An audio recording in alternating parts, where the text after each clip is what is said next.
Ito yung mga tol, yan. Bali, nandito tayo ngayon sa Bustos, Talampas, yan. Dito tayo ngayon.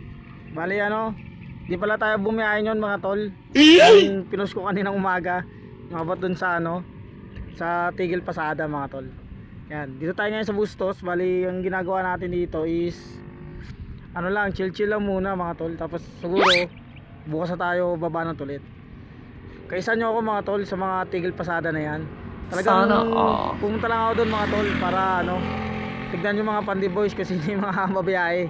Pero nakita ko mga tol, halos lahat ng Pandi Boys bumiyahe. Oh no! Di rin kasi natin sila masisisi mga tol eh. Yung iba doon mga tol, gudit na ng bills nila. Ng mga Meralco, tubig, kailangan talaga bumiyahe mga tol.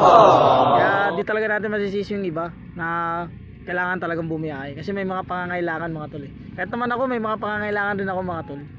Pero dahil nga wala naman tayong pamilya, diba? Wala pa tayong asawa, wala pa tayong jowa, o anak wala.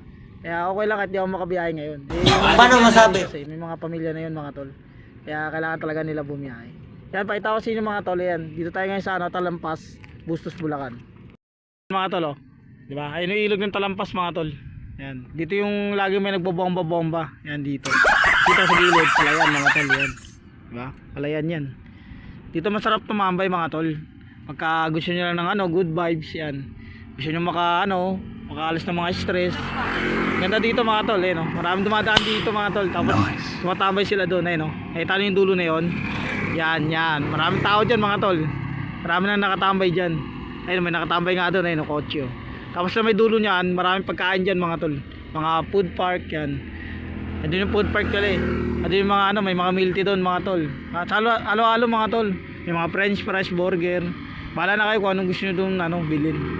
Yan, diba? Ayun yung ilog mga tol. May naliligo nga rin dyan minsan mga tol May mga tumatalon dyan Yun nga mga tol, bali sa mga nagtatanong sa atin kung sa Tigil Pasada mga tol, kung pabor tayo dyan. Actually depende yan mga tol. Kasi yung iba siyempre matataasan yung rate niya ilalamog. Siyempre wala nang yan, customer na magbubok, diba? Kaya ganyan yan mga tol, kaya mababa talaga. Tsagaan na lang talaga mga tol kung sino yung mga mag-i-stay tsaka yung mga ayaw kay lalamog, di ba? Di lang, maghanap lang iba ng pagkakakitaan.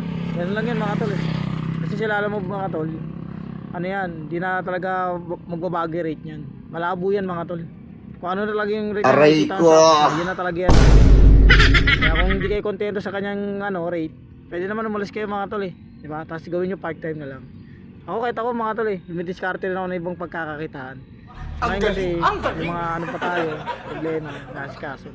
Kaya di pa tayo masyado nakapokus sa mga ganun. Pero abang-abang kayo mga tol kung ano pa yung mga mangyari sa atin. Kaya yun nga mga tol sa mga Tigil Pasada, yan.